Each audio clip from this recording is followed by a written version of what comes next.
CTV News at 5 with Hudson MACK.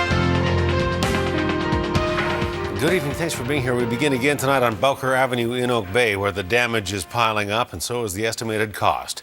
The people who live on that street have spent this day cleaning up their homes after the flood that happened yesterday when a water main burst while crews were replacing a fire hydrant. And as they mop up and dry out, the homeowners are pointing fingers and demanding answers from Oak Bay. How did this happen? And what took so long to turn off the water? CTV's Andrew Johnson joins us live with more. Andrew. Hudson, homeowners we spoke to feel like the district of Oak Bay dropped the ball at the peak of the crisis. Now some won't be able to return home for weeks. The cleanup in the Scaia household is just beginning. Everything is wet, filthy, and much of it is destined for the landfill. I will be out of this house. I'm told it'll take about a month. So we'll be out of here for a month.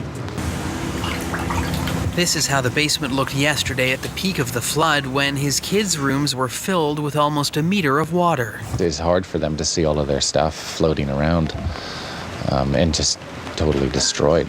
The homeowners we've spoken to today say they're dealing with their own insurance companies to pay for cleaning up this mess, but ultimately the municipality of Oak Bay will be footing the bill. We just moved in about 4 months ago. It's a similar story down the street where Dylan Fraser realizes now he's lucky the only casualty here is furniture. I was in there right away, mucking through all the water and stuff, not realizing that it could have been electrocuted. Fraser and Scaia both believe the district of Oak Bay let them down when a water main burst yesterday morning.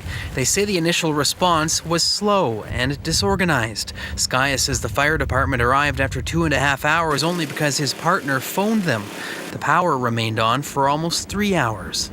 I do think that this could have been prevented.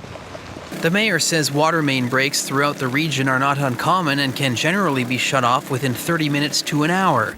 This one took 6 hours and started when crews were replacing a fire hydrant. The location was unique and also the size of the pipe was unique.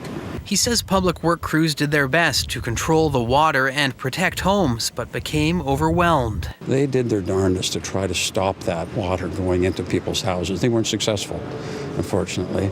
I think we could have done better at dealing with the neighbors. There's no question about that. The municipality is conducting a review into its response and pledges to learn from its mistakes. Hudson, the mayor says public works crews had replaced 3 other fire hydrants over the past week or two with no problem using the same technique which has been in place for years. He suggests perhaps aging infrastructure is to blame for the valve failing. The mayor is thankful the worker who was down in the pit when it first flooded was able to escape the rush of water and get back up to street level without being hurt. That's good. The homes weren't quite so lucky. They were not. All right, Andrew Johnson, thank you. You're welcome.